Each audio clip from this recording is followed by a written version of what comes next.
Insights platform. My name is Angela. I'm your host on Inheritance Conversations.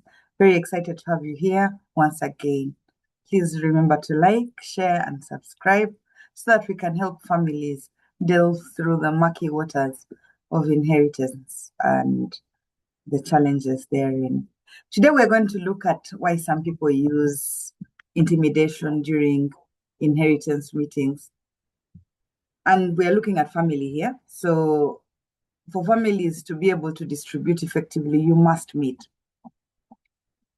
If you've ever attended an inheritance meeting, you know that it can go north, south, east, or west. There's usually no structure because there's so many emotions boiling in that pot. So have you ever attended one of these meetings where one person seems determined to make everyone uncomfortable? They raise their voices, they interrupt continuously. They want to dominate the conversation. They will stare people down, they stand and pace. They'll even threaten you. They use pointed fingers to make their point. They'll bring out messages on their WhatsApp. They do all sorts of things to bring you down. And as soon as you give an opposing view, they mock you. What they're doing is creating emotional tension. Afterwards, everyone is going to say, let's just agree with what they're saying so we can avoid another confrontation. No one wants to be in their vicinity. And if it happens, the intimidation for them has worked. Especially when they see that people are cowering or walking away, then they feel powerful. Because for them, intimidation is really about communication. It's about control. We've talked about control a lot in the previous episodes. Many people assume intimidation is a sign of strength. It's not. Often it is not. Many intimidating people are trying to manage internal fears. And we've looked at this: losing influence, losing status, control, recognition, losing their position within the family. And inheritance meetings threaten that existing family power structure. For some people, it feels extremely dangerous to be in a formal setting. So they often attempt to control externally what they cannot control internally. And when people feel emotionally secure, they usually don't need to dominate others. So when you see somebody who's trying to dominate others, then you know that their emotional security level is negligible. When people feel insecure or uncertain or threatened, they want to create that certainty, and they can only do it through use of force. So intimidation becomes a shortcut to power for them. And there's a hidden goal behind this. Most people think intimidation is designed to win arguments. It's not necessarily. Its primary purpose is to often stop the discussion altogether. They want people to shut up.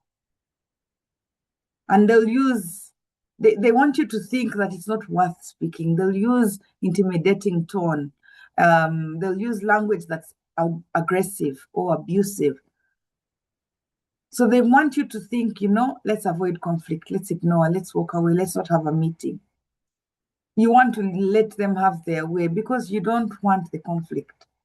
And you'll even say it, I don't want another conflict. I don't want another confrontation. But that objective is not persuasion. The objective is they are trying to silence the entire family.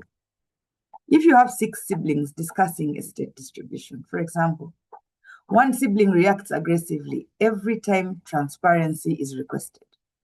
In my heydays, while I was working, we used to do fraud training. And in fraud training, we're taught that when somebody is aggressive in their language, usually they do it to cover up something. So those are the first people we need to assess more carefully. One of the siblings will react aggressively, others will go silent. When you ask questions, you'll meet their unriddled anger. You'll see accusations from them. You'll get threats. And the threats can be verbal, they can be on social media. This is the kind of sibling who uses caps, all caps, as they write an SMS or WhatsApp. They use emotional outbursts because they know once they start screaming, people will walk away. And that's their objective, to silence everyone. And soon, many family members stop asking questions, not because the concerns have disappeared, but because they are intimidated, they don't want the noise. And because speaking comes at an emotionally expensive cost, the intimidation has achieved its purpose. What is rewarded gets repeated. So if this family member keeps on intimidating others consistently, people will withdraw, surrender, or stop challenging the process and give in. And you see, that family member who's intimidating everybody is targeting that. You're reinforcing their behavior. The family unintentionally trains the intimidator. Sometimes that intimidating relative learned this behavior growing up. Perhaps they were raised by a father who controlled through fear, or they had a mother who controlled through guilt. Authority was never questioned. Anger determined outcomes, and that's what they know. The person learned that power belongs to the loudest person. So now they are simply repeating what they witnessed. Unexamined patterns become generational patterns. What families normalize becomes culture. Children do not inherit only property. And when we talk about legacy, you need to see that. Legacy is not about just the assets. Legacy is also the values, the emotional background we have, the strength in character that we have. And some of these siblings do not have an iota of this.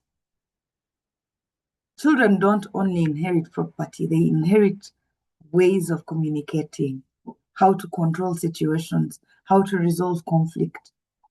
Through family, we learn how to exercise power. Now, there are different types of intimidation.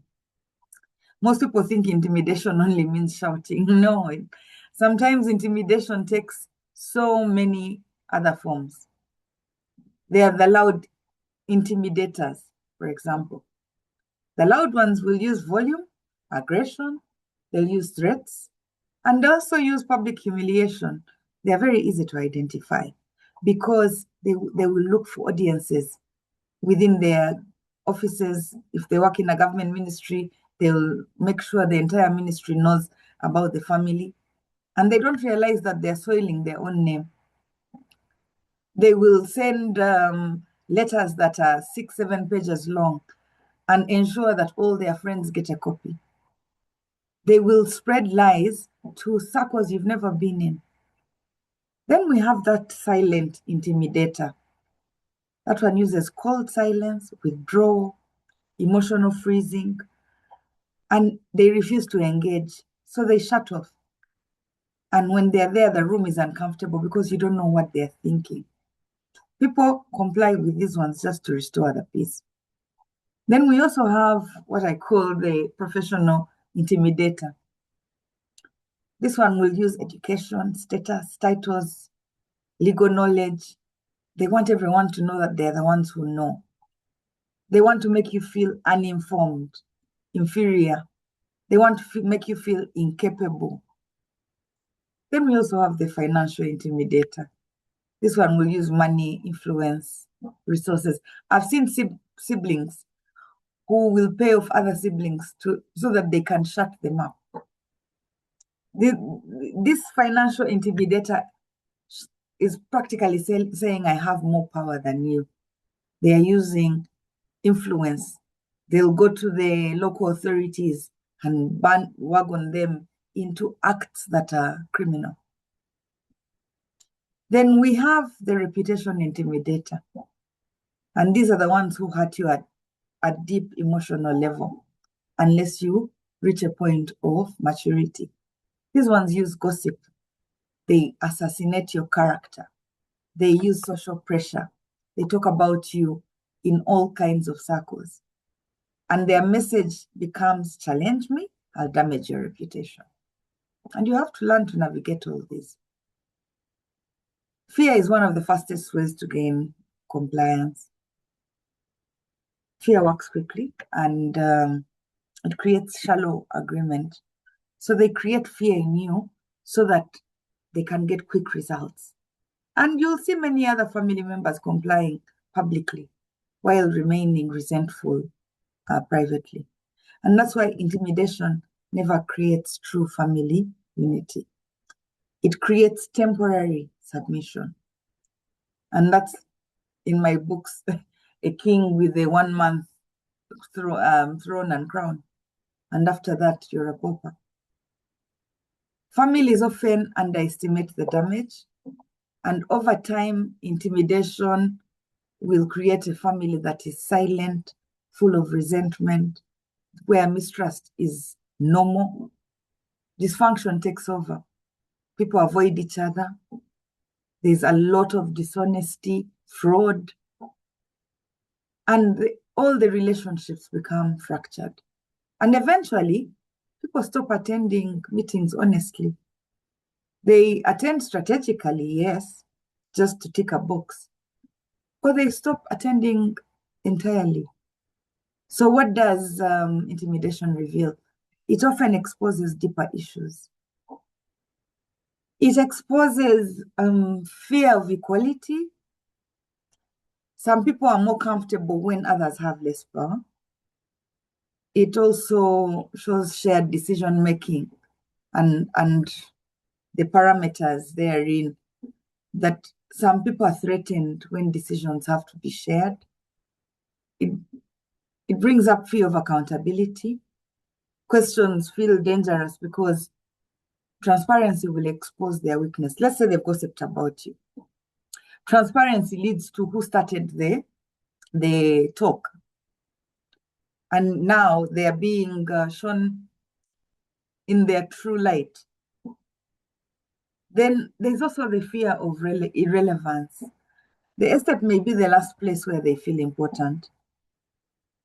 And the moment it's distributed, they know that it's gone. So these family members are going to intimidate you into delaying the process. They also have a fear of losing control. Distribution means the family structure is changing and it's now being seen on paper. So for them, they have to resist because that change is huge emotionally for them. They can't handle that kind of change. Control is not the same as leadership. Leaders create safety. Controllers create fear. Leaders invite participation. Controllers demand compliance. Leaders build trust. Controllers build dependence. Inheritance meetings reveal which one is present.